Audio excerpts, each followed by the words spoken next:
Welcome everybody to our Leaders in Housing Counseling call. We have a good turnout again today. Thank you so much. We're glad to have you. We're got a crowded agenda, so I'm going to dive right in. Just to let you know kind of what we're going to walk through, we're going to do a very quick federal funding update. We'll do a quick toot of the horn for the National Leaders Housing Counseling meeting in DC coming up. We're going to spend a few minutes with Ellie Pepper from Empire Justice Center, somebody you know well by now. And it's about, she and Pam Marin did a piece on credit coding, how credit reports code, especially deed in lieu and short sales, but also modifications. There's an interest in diving deeper into how this impacts people who have gotten modifications. This could easily affect hundreds of thousands of people across the United States and their access to credit, not just mortgage, but auto loans, credit cards, things like that. So we'll look for your help there. So she'll do a quick dive on that. We're going to spend most of the call on the Urban Edge program that they've got. It's very innovative around real estate brokerage program they're doing. Last, I think it's 2 years ago now, we had Roz Quarto from ESOP talk about their nonprofit real estate firm that they were starting up. This in some ways is a softer path and maybe open some doors for groups that may not want to have to go through the entire process of becoming a broker. There's a lot of innovative thinking, as you'll see. The Urban Edge team and Bob Creedle are pretty much cutting edge people who think about this work in ways that are very helpful to think about it as a line of business. So this is one more element in our series on trying to figure out new lines of business for our work. And then we'll talk just a little bit about upcoming webinars and make a plug for you to join NHRC. We are getting new members, which I really appreciate. I know it's a tough time in the housing counseling world, and we really just great that people are supportive of the work, and we really appreciate it a lot. Okay, so Matthew, federal funding update. Yep, so we'll just quickly run through. There's not a ton to report here, but excuse me, the expectation is that the administration's budget will come out next week. We heard specifically probably Tuesday the 23rd. So that will be, they had previously released the skinny budget, which was, as folks will recall, pretty terrifying. It included huge cuts for HUD. And among the huge cuts that proposed for HUD, there was basically, I believe it was $3 billion of cuts that they didn't even account for where that was coming from. So assuming that, the budget they release next week should kind of fill in the blanks and have specific numbers for specific line items, it's hard to imagine how they can't get to the cuts that they proposed in the skinny budget without, pretty significant cuts to really all HUD programs because they can't take it away from the voucher programs. So, the expectation is it's going to be a pretty terrifying number for not just HUD housing counseling, really, but for really all housing programs. The really important question right now is what number they come up with for the budget committee at this point comes up with for an overall spending number. That will really kind of dictate the depth of cuts that appropriators will have to come up with. We were on the Hill last week, and it seems like the thinking is, certainly from the Democratic side, that the overall budget number they expect to be really low, which would necessitate deep cuts like the administration has proposed. So this is all the kind of, this all sounds pretty doom and gloom, but probably the positive silver lining is that, if they have a budget that requires them to, do things like the administration proposed, like zero out CDBG and zero out home, and just do across the board cuts, significant across the board cuts, that's probably not an appropriations THUD bill that can win support, even probably from moderate Republicans.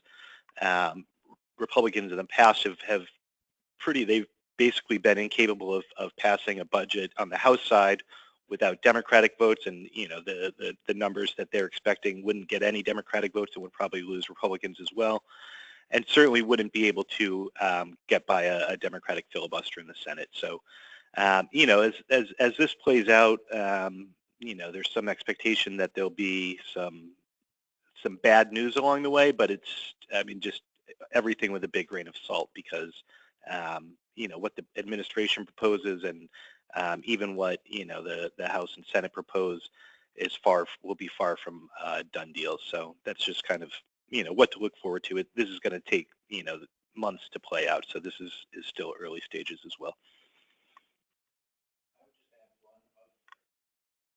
I would just add one other thing, which is that the advocacy works here, and that's our work will be just as important as this round as it was on the last round. We will certainly do the sign-on letters, but these field meetings with members are really critical. So as one of the approps people told us when the skinny budget first came out, the White House doesn't write the budget, we do. They do have to go in and get be elected every 2 years in the House, and Senate 6 years, of course. But the point is that our ability to mobilize and continue to put our housing counseling up as a major issue, and then I think others as well, is really what makes the difference in all this, and why we ended up with $55 million as the HUD housing counseling funding and not a substantially lower lower funding level, which was much more likely. And just one thing to add, I mean, there's a decent chance, I think, that there will end up being a continuing resolution, which really makes the fact that we were able to get the increase from 47 to 55 million that much more important, that our baseline is now, you know, pretty significantly higher. So in the case, you know, that's just good news for us in the case of any continuing resolution. Good, and we will continue to try to position $60 million as the number we're going for, and for HUD housing counseling in the future. Thank you for that, Matthew. So one other quick note, so we are planning our DC meeting in July 26th and 27th. It's a limited seating event, and frankly, registration's actually begun for members of NHRC. You know, I'm a little worried we may fill up faster than that we have the demand. So if you want to get in, please register now. I'll make a point of sending out the registration again on Monday. We've had a number of people sign up already, and that's great. You know, and this will be kind of a deep conversation about where we're going with housing counseling. There's a lot of exciting and interesting initiatives, many of which have been featured on this call, and others which are happening. And I thought this is an important time to get all these people in the room, and let's try to think through what is the future for being able to do pre-purchase counseling. What will make this work in the future? What will make it sustainable? What will help it grow? How do we tackle the kind of big issues that are barriers there? And similarly, on these questions of marketing and messaging, there's elements here that we need to thread together and make into a bigger, deeper conversation to make our work more lasting. So we'll have a lot of interesting people. There will certainly be some people from the Hill that will come over, but I'm most forward looking to the deeper discussions about our work and how we go to the next phase of our work. So we'll leave it at that, and let me jump over quickly to Ellie Pepper. So she's been doing a lot of good work with a team of people around this question about how credit reports, how the credit bureaus evaluate or track different events, including modifications, deeds in lieu, and short sales. And what we're really trying to figure out how modifications are impacted here. So Ellie, are you with us? I am. Can you hear me? Beautifully. Great. Good. So hi, everybody, and thank you, Bruce, for giving me a couple of minutes to speak about this.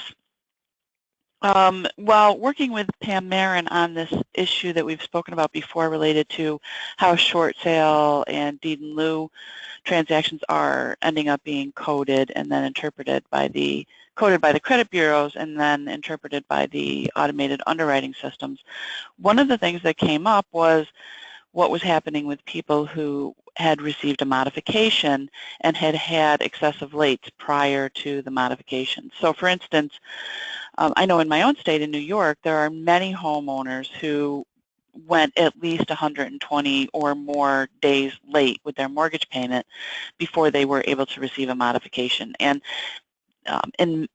in many, if not most situations, that was due to circumstances beyond their control. In many cases, they were encouraged to go late before they would be allowed to apply for a modification.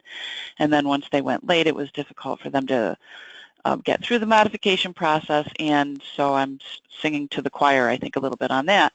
At any rate, they may be showing in their credit history that they had late payments of 120 days or more. And on a credit report, you can see that in the payment history as a number 5 or a number 6. Then they receive a modification.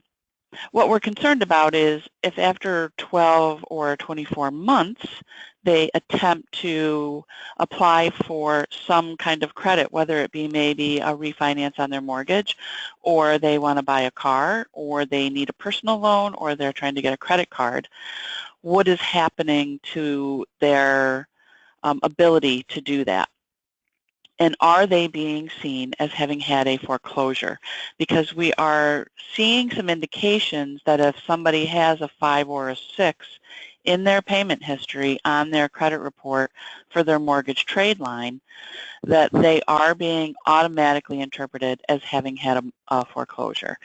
So what we're asking for is if you have clients, and this is a little bit of a heavy lift, I understand that, but if you have previous homeowners that you worked with who achieved a modification and they had excessive lates and are now at the point of having completed 12 to 24 months of on-time payments, to ask if they would be willing to allow their credit to be run and then put through the automated underwriting system. There'd be no charge to them. They just would have to sign and allow for their information to be utilized to run the credit report.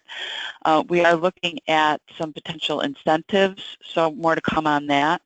And I am, after meeting with a few local groups this morning, a suggestion was made to create a type of postcard that could be sent to previous clients that talks about this issue. So I'm going to be working on that, and I'll get it along to Bruce when I have it finalized. So that's the request, and if anybody has questions, you can email through Bruce to let me know, or you can email me directly at epepper@empirejustice.org. And thank you. FHFA, by the way, has expressed interest in learning more about this, and they do want to see the proof of what we are expressing our concerns about. And so if people have heard about this and have clients that they might be willing to talk to you about, they should email you. And and if they feel enthusiastic about it, we'd like to have a few people who've had a recent, correct me if I'm wrong, but I think if people have had a recent if they have had their mortgage modified and they have more than 12 months of good payment on the mod, then we're looking for a few volunteers who we could run through the Fannie or Freddie automated underwriting system. Is that correct? Correct. Okay. That's what we're looking for. And I will just comment that we have found at least one person who we were able to run that they went through a different automated underwriting system. It wasn't even a mortgage automated underwriting system. It was through a credit union applying for a car loan. She actually didn't even have a modification. She had some excessive lates and had tried to get a modification, but through a lot of difficulties, ended up just going ahead and selling the property and sold it for a profit, paid off all of her debt, all of her arrears, and was making on-time payments on all of her other trade lines for at least 6 months, and was denied the access to a car loan due to the underwriting system saying that there was a foreclosure on the credit report. So we have a question here, which is, so would this be a hard pull? Would this,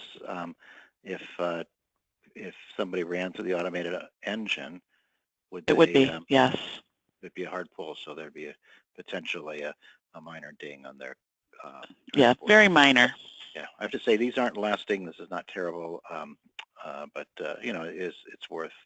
Thank you for bringing that up, and it's worth telling people.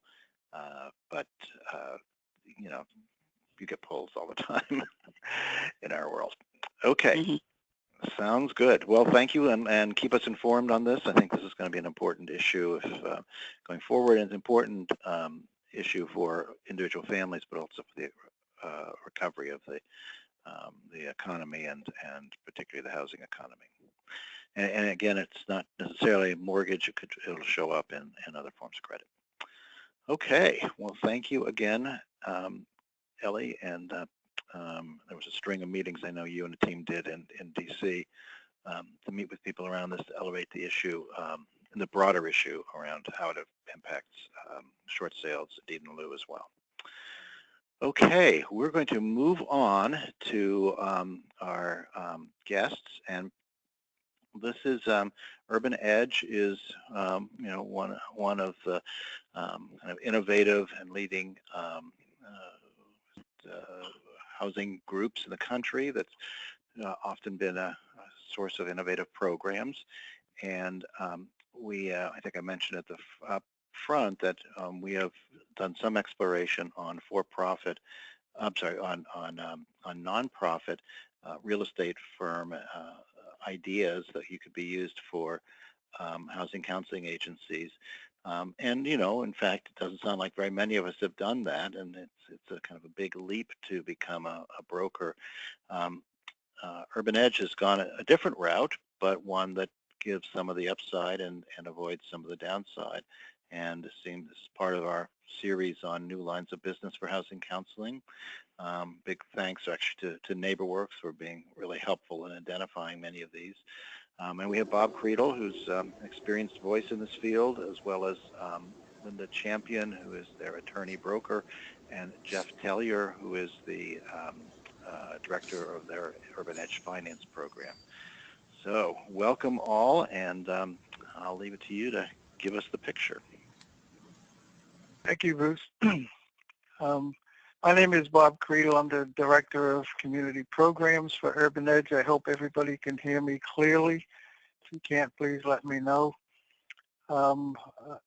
Today, the name of this presentation is the Q Realty LLC. That's our name. That name change was made in January of 2017.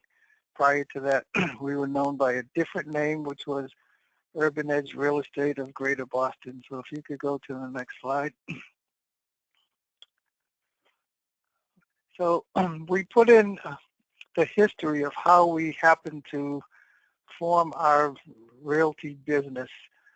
And in May of 2012, we were looking at our programs and finding out that they were unsustainably costly.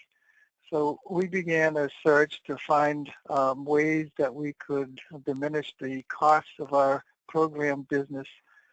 And in March of 2013, we received a technical assistance grant from NeighborWorks.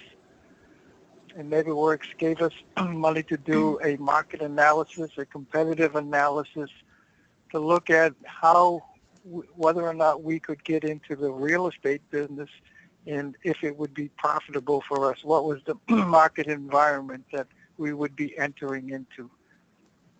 So in June of 2013, we had contracted with the Suffolk University School of Real Estate to do the competitive analysis, and they presented to our board in June of 2013 that analysis, which generally said that our market was conducive and that we did have some competitive advantages if we wanted to get into this business. And primarily the competitive advantages stemmed from the fact that we were a strong pre-purchase running strong pre-purchase classes. And so they thought that was a competitive advantage. And then in September of 2013, we became a member of SHOP 2, which is the NeighborWorks Sustainable Home Ownership Project. And that was a catalytic event because in Shop 2 we were able to meet with peers in the business who were already operating realty as a line of business within their nonprofit organizations. And that was an eye-opener. It encouraged us to move forward. So in December of 2013, we developed the model that we wanted to pursue. We interviewed 4 realtors, 4 brokers, and then we made a selection. So if you could move on. So the goals that we had established for ourselves were to enter into a real estate brokerage business, and the purpose was to assist modest income families to become sustainable homeowners. The second goal was to generate revenue to support our businesses, our nonprofit businesses, especially home ownership, education, and counseling. And the third was to test the validity in a cost-efficient and a low-risk entity. So those were the goals. The next slide will tell you what we decided. So we had on our books, we had a real estate corporation. It was called Urban Edge Real Estate of Greater Boston, Inc. That was established in 1974 as a real estate entity. The key purpose for that corporation was really to lobby against the highway that was coming through and taking all sorts of homes and businesses by eminent domain. And it was a very destructive process. And so Urban Edge Real Estate of Greater Boston was formed. That was the precursor to the Urban Edge of today. And it was a 501c4 organization, and it was designed, the purpose was really to lobby against the highway. So that real estate corporation was on our books. What we decided to do was to enter into a 1-year contract with Linda Champion and to merge 2 organizations, which was Urban Edge and Champion Home Buying Specialists, that we would actually partner and become one entity. And that the Urban Edge Real Estate would contract with other agents and brokers to conduct business. The managing director would oversee the work as well. Linda Champion would be compensated by receiving a percentage of every sale conducted by the agents and brokers that were under the contract. Urban Edge Real Estate of Greater Boston would then contract with Urban Edge, the nonprofit entity, to provide backroom support, administrative support in the form of a licensed real estate agent who would then support the other brokers and agents.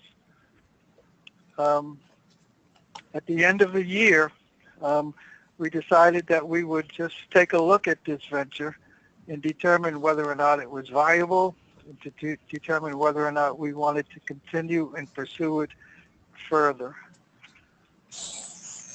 So in July 2014, after 2.5 years of study, we launched the Urban Edge brokerage business, and it began operations.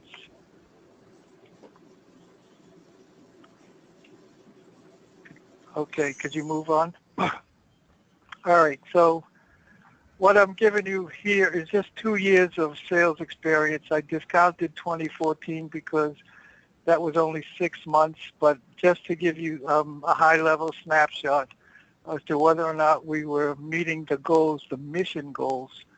So in 2015, we had 34 sales, and 74% of those sales were to LMI borrowers. So we were certainly meeting the mission of reaching out to LMI borrowers. And at this time, the thought was that the Boston market was so expensive that an LMI borrower couldn't buy in Boston. and this entity disproved that because 22 of the 34 sales were to Boston residents, and 3 sales were in Roxbury, Jamaica Plain, which is the target area of Urban Edge. In 2016, we had 51 sales, 60% to LMI, and 28 sales in Boston, and 3 sales were in Roxbury. If you go to the next slide, which is the last slide in the presentation that I have, and I'll introduce Linda following this slide.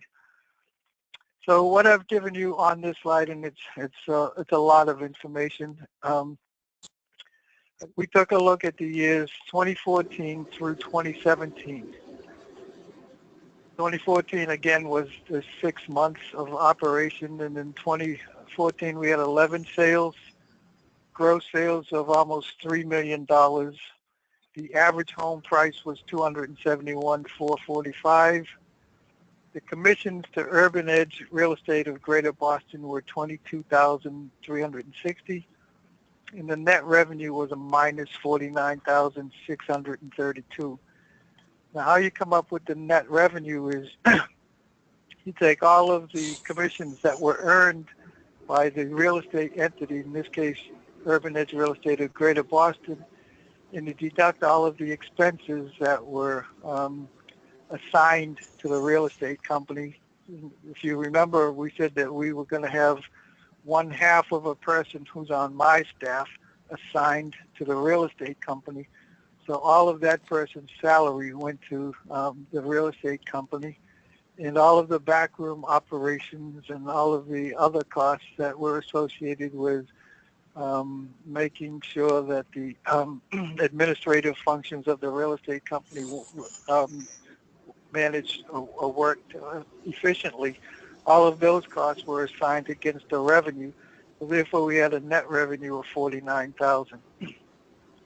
In 2015, we increased the sales to 34, $10 million in gross sales.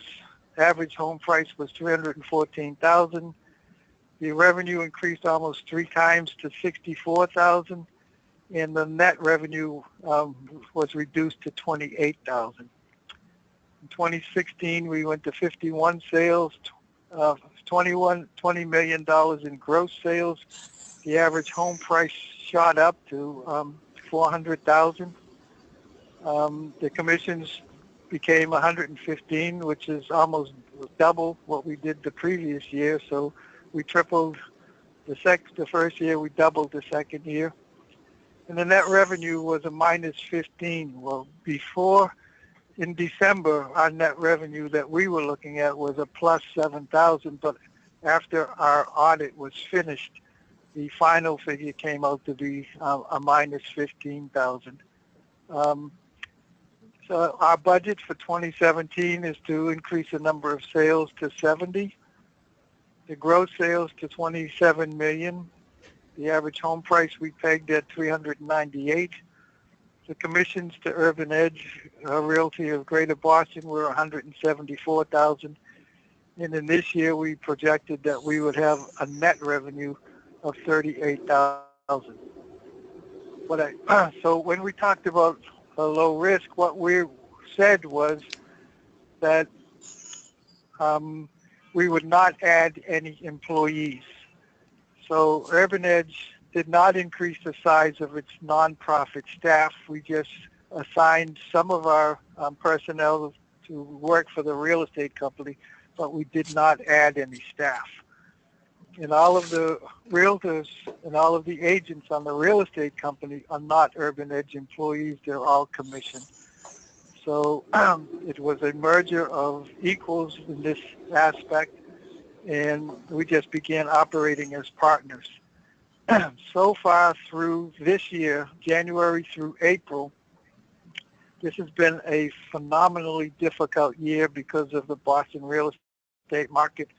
There's a dearth of homes. We're almost in a crisis because there are so few homes for sale. So we had 11 sales, gross sales of $3 million through April. Average home price for the sales that we made would drop to $297,000. The commissions are $22,000, but the net revenue to Urban Edge is $4,776. So we're positive for the first time in the history of this operation. So I think what I'll do at this point is introduce Linda Champion, who's the managing broker, and let her take it from here. So if you want to go to the next slide. So Linda, are you on? I am. Hi, can everyone hear me? You sure can. Perfect. So I guess Bob gave you guys a bit of a timeline, so I just want to take a step back since you've heard sort of the Urban Edge side, and I will give you some information as to why a for-profit entity would even consider doing business with a not-for-profit entity. So in 2005, I was working at a law firm, and the lawyers there, because we have the right to obtain automatic licenses to buy and sell real estate through the Division of Professional Licensing, because we had a problematic, it wasn't that the client was problematic, but it was that the quality of the realtors that she was interacting with at the time had caused her to go through, put offers, submit offers, and go through the full purchase and sale stage of almost 5 properties. And when we got to the 5th property, the partner that I was working for in this law firm said, listen, if this deal does not go through after the 5th property, one of us is going to have to go in the marketplace and help her get through this process, because the things that we were discovering, which was causing the deals not to go through, were so simple that they were in plain view, and no realtor, particularly someone with a license, should have missed it.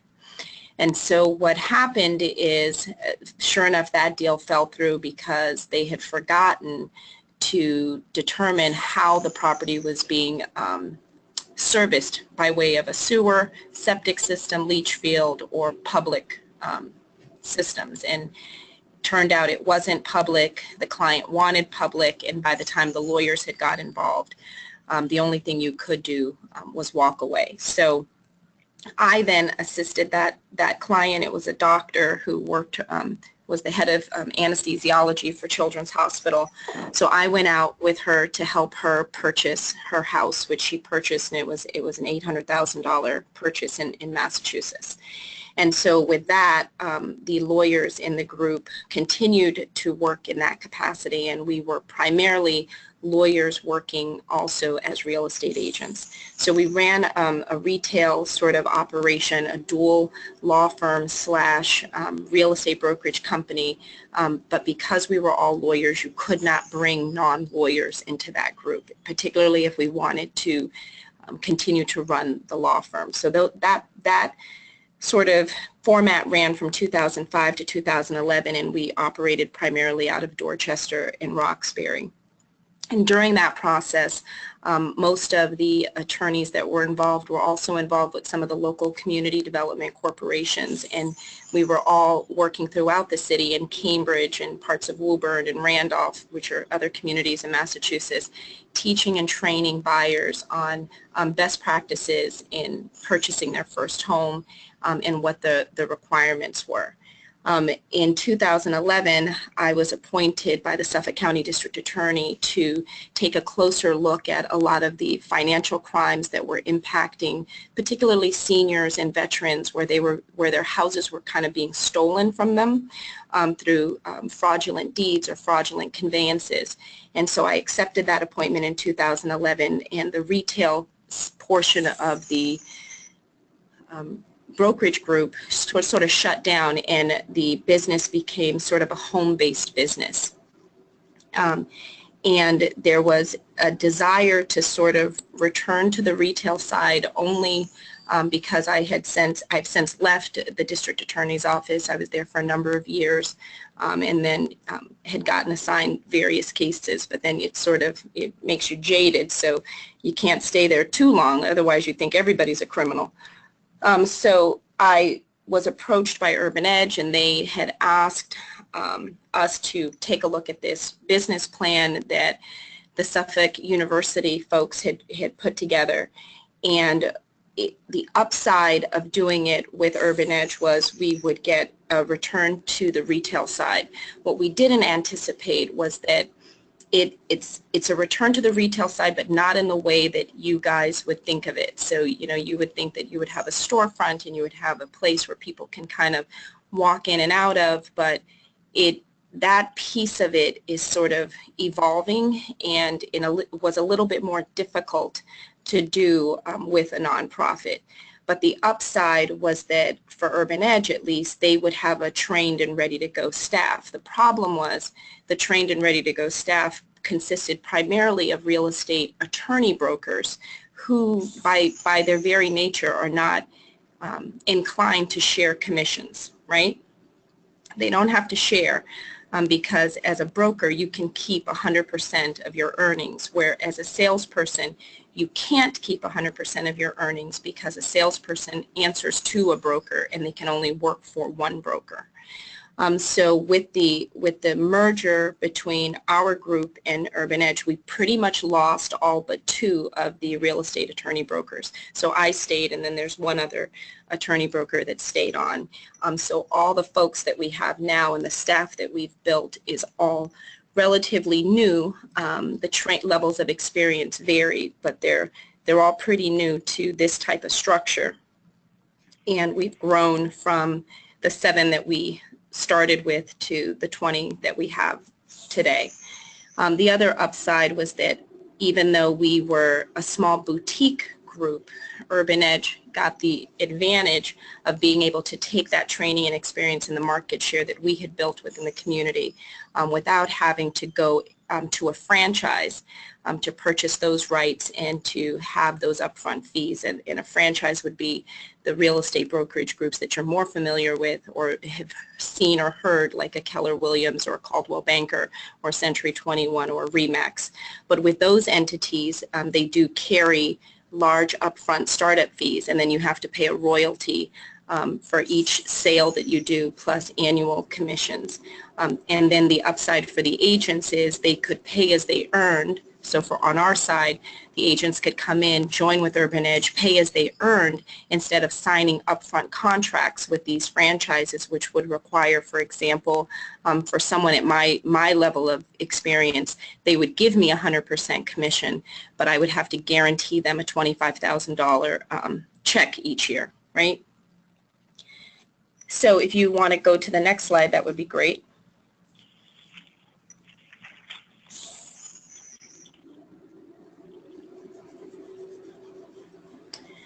So at the time that we met with Urban Edge was really well known in the community for providing great training to first-time home buyers. We were not at that time part of their programming. We were part of another program which operates out of another section of town in Dorchester called MAHA.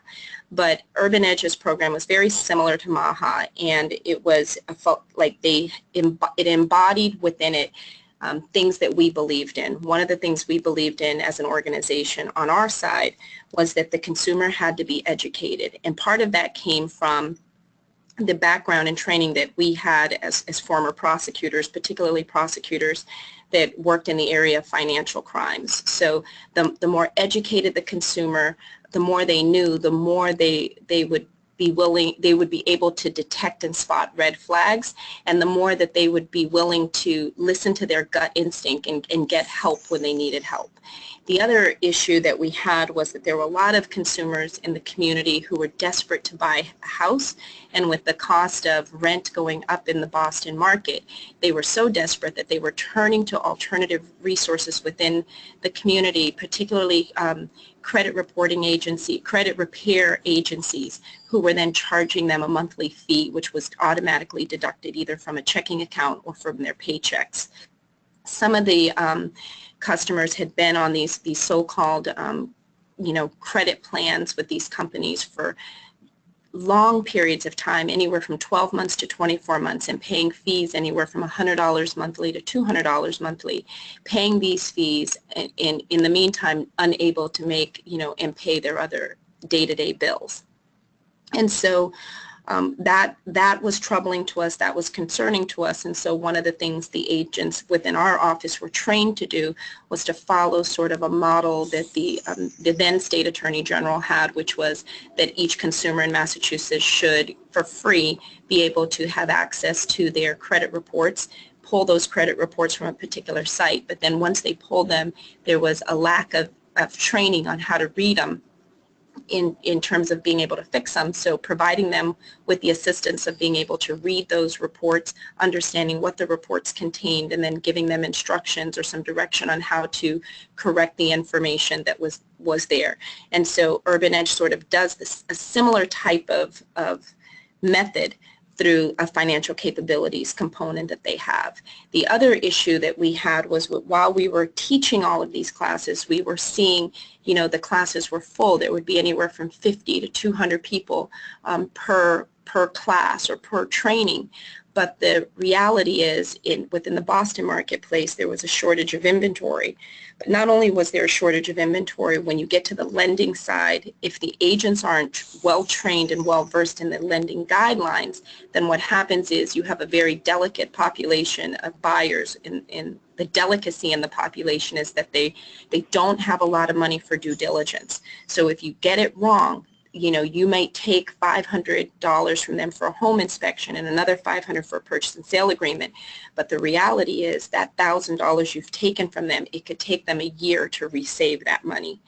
And so you really needed a core group of agents who were not only, one, committed to understanding the lending guidelines and committed to understanding the product in a way that only inspectors typically are required to know. And then, you know, pairing that up with, you know, the marketplace, which it's not that the marketplace doesn't have houses, it does have houses. However, if you take the lending guidelines, let's say, for example, FHA, which says no fuse boxes, no mixed electrical wiring, no chipped or peeling paint, no missing handrails, and it just becomes this long laundry list of things that you can and can't have. When a home is renovated to meet all of those guidelines, the purchase price of that home typically shoots up by $50,000 to $100,000, which makes those types of houses out of reach for an 80% AMI buyer or even 100% AMI buyer. And in the Boston marketplace, we have police officers, for example, who can't even afford to buy a house and live in the city.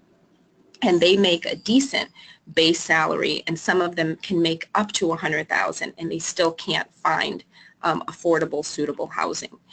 So it was a huge, you know, piece of working with Urban Edge, looking at what their core values were, their mission, and then taking our value system, which was to educate the homeowner to then retain them as a customer. And we did the retention piece on our own without any contract between us and the buyer. And that was important to me because, one, as I told you, we were pretty much lawyers. We were still working. We had these home-based businesses, and that if we had a buyer and we just felt we couldn't service them properly, we did not want them locked into any contract. We wanted them to be free to move around and go to houses and work with any agent they wanted, but we also wanted that freedom of saying to a customer, listen, this isn't going to work out for us, and you need to go and find another agency to work with. So the retention for us was that we were going to be very trained, very skilled at what we did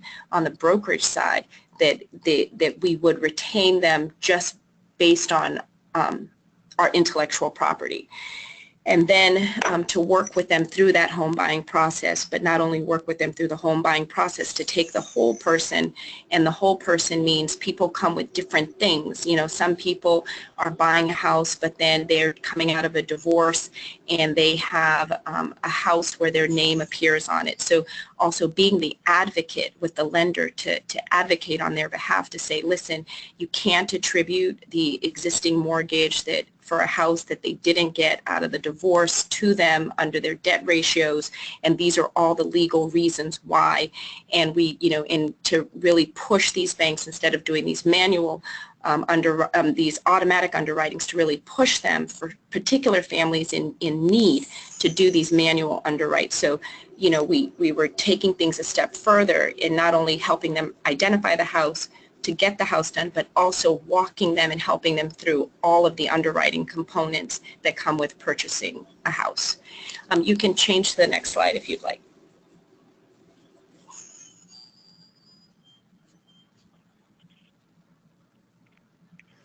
So, you know, so in summary, it just CUE takes all of the best practices that we had as an organization and as a business, merges them with all the best practices that Urban Edge had, particularly services that were unique to Urban Edge, helping first-time homebuyers who had student loans, helping them understand the underwriting guidelines regarding those student loans, helping them work with the lenders and work with the student loan agencies to get those loans packaged in a way that were acceptable under Fannie Mae and Fannie Mae guidelines.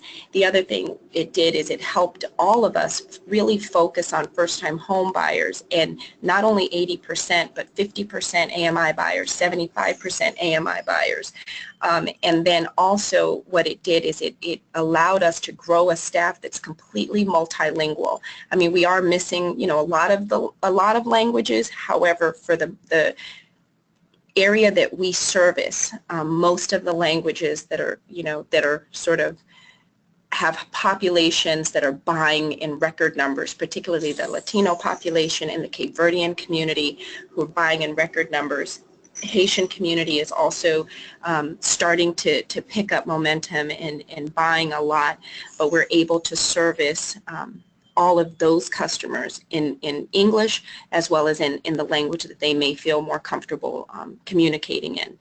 And then what we also do is for the attorney brokers that are on site, we can provide additional training and support and information to complement the other trainings that the agents are mandated to receive through their state licenses. But we then take those trainings and we expand them out and we offer them, which they can attend on a voluntary basis. But we offer those trainings on a monthly or cycle. We try to do it every 2 weeks. It gets difficult, but ideally, if we could offer them the trainings and the support that they need. And then what we try to also do is look at the individual agents, look at the needs of the customers, and then we try to sort of make the introduction between two people that would complement each other in terms of work style. So that's why you saw the increase in the number of sales for 2016.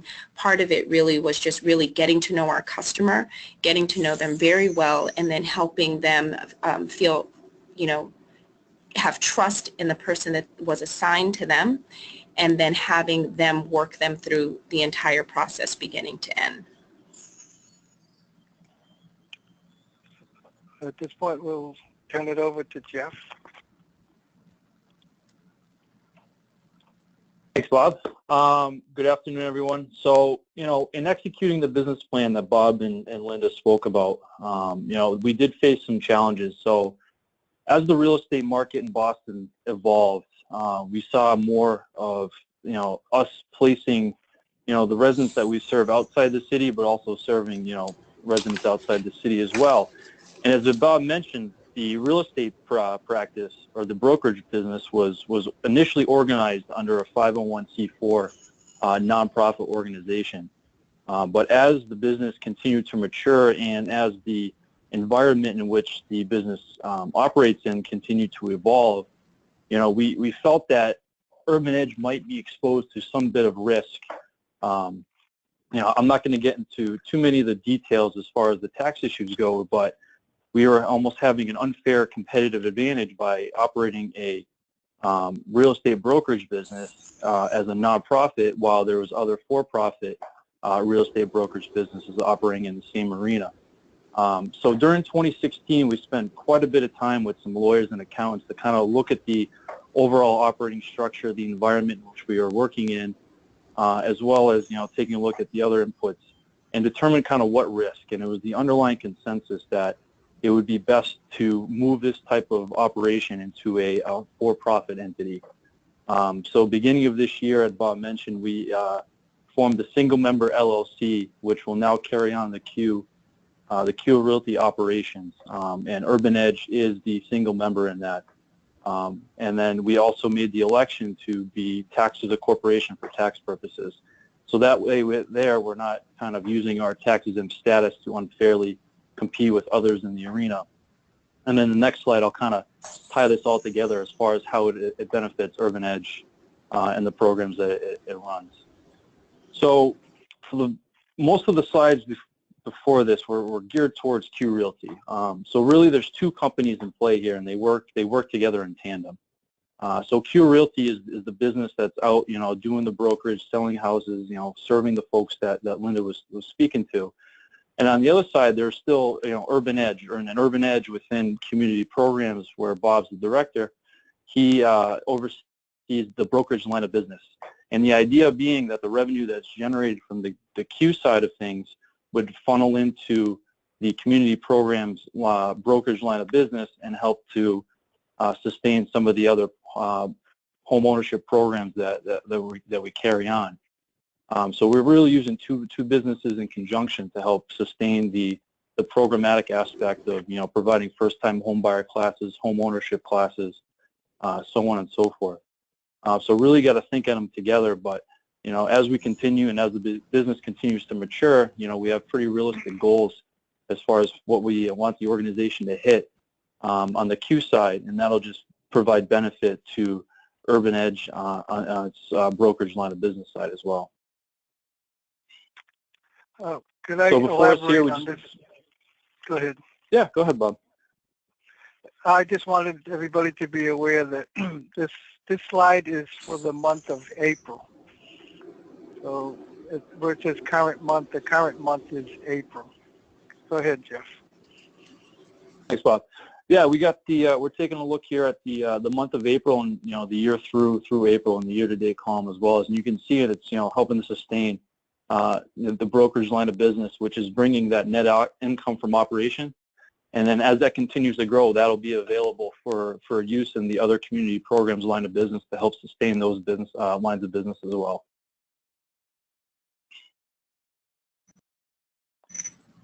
And with that, I think I'll turn it back over to Matt and Bruce, who will carry us out through the rest of the webinar. Yep. So this is going back to, oops, sorry. I'm just going to go back to the chart. So someone said that the commission shown looks really low. What is the commission percentage paid to the Realty LLC on each transaction? And then they also asked, is Urban Edge paid a portion of the earned commission on each transaction in addition to the admin cost coverage? So this is Linda. So the commission splits for our office, and they're across the board, is a 70-30 split, with 30% staying with the house and 70% being paid out to the independent contractors. So 30% goes to Urban Edge, or to a Q, I mean? Yes, 30% stays with Q, and then 70% is paid out to the contractors. So it's difficult on the side of getting seasoned professionals, because those individuals, as I had mentioned, are used to either getting 100% of their commissions and paying a flat fee annually, or they're used to getting a higher percentage, 90% if they're like $1 million producers, or 80% if they are, high revenue earners. Great. Somebody else asked if you could talk a little bit about how you address conflict of interest issues. It depends what they mean, conflict of interest issues. So they have to just clarify the question for me. I can take a shot at that. We do not steer people in our classes to Q. So you mean between the first-time home buyer class, we have multiple real estate agencies that teach our classes. One of them is Q. So we rotate the realtors that teach our classes, and Q Realty is on that rotation. And then when somebody comes, go ahead. Now, when somebody If comes I could to just, counseling, go ahead. Go ahead, no, Linda. if I could just say that I think it's important for everyone to understand that from 2014, so if you look at the matrix that's up, 2014, 2015, 2016, if you look at the number of homes sold and who those homes were sold to, or if we acted on the buyer's behalf or the seller's behalf, I think what you will see is that, I mean, I think maybe 1% of our client base comes from anyone that has a connection to Urban Edge at that time. I don't know if that's going to change in the future, but it's sort of the opposite. It's sort of that the agent has a client and the agent says to the client, hey, you got to take a first-time home buyer class. Here's a class you could take if you wanted. And we also don't only give Urban Edge, it's the consumer's choice. We give them 3 choices. We normally say they are free to go to the City of Boston's training, they're free to go to Urban Edge's training, and they're free to go to Maha's training. Urban Edge had for the last few years, at least since I've been around, has only charges $20 for their class, and so because it's so discounted, it seemed that most of our client base and our customers selected them based only on cost. Great. We've got a few other questions we'll try to get to. Is Urban Edge a HUD-approved housing counseling agency? Yes, through NeighborWorks. Great. And how are the UEREGB commission calculated? It's based on a formula, and the formula could be changed depending upon what each of the participants really feel is fair and just for their entities. So it's not I think it's a formula that you have to develop on your own, and then you test it for a while, and then you figure out what's the best mix for both parties. Great. And are you reporting net revenue as program revenue? I'll go ahead and take that. So the net revenue ahead. here and the LLC going forward is going to be reported separately on its Form 1120 off to the IRS. And I think I'll just speak to, I think it was the initial question, part 2. So through this, Urban Edge, through the process of transitioning the business from a nonprofit to an LLC, the IRS has pretty strict guidelines as far as how for-profit and nonprofit entities share employees. So in order to put, kind of draw the line in the sand, we entered into formal management agreements where Urban Edge would provide certain services to Q LLC in exchange for a monthly fee, for handling the back office, for overseeing the financials, for making sure the back office is operating that it needs in order to support the brokers and the agents.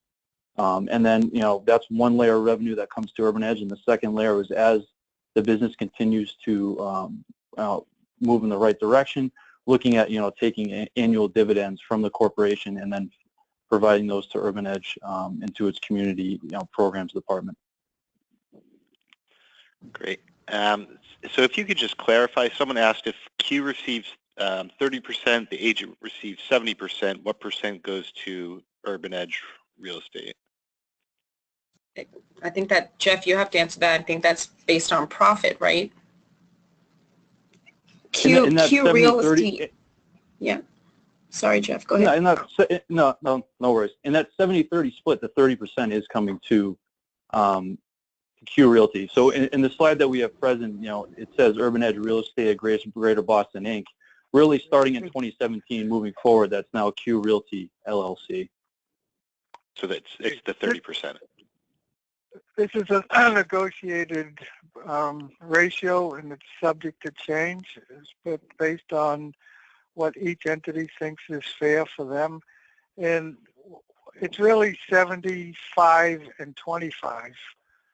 So 70 from the agent, 5 goes to the managing broker, and then at this point 25 comes to Q. But we're looking at these ratios to determine whether or not this is fair for everybody, and this is the way we want to go in the future. But everybody should come up with their own ratios and their own formulas and we're not prescribing any particular formulas or ratios. Great. We're just about out of time. Maybe just do a couple quick questions. Someone asked, if it's possible to get a copy of the business plan? No. No. And someone else asked, how are you addressing RESPA? I don't know if that's specific to the steering question that we went over, or if there's other issues that may be triggered, but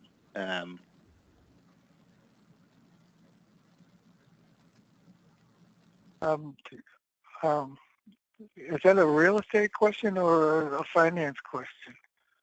so RESPA is Real Estate Settlement Procedure Yeah, Act. I know what it is. I just Oh, don't know I'm sorry. who's the probably right person to answer. So we're not closing attorneys.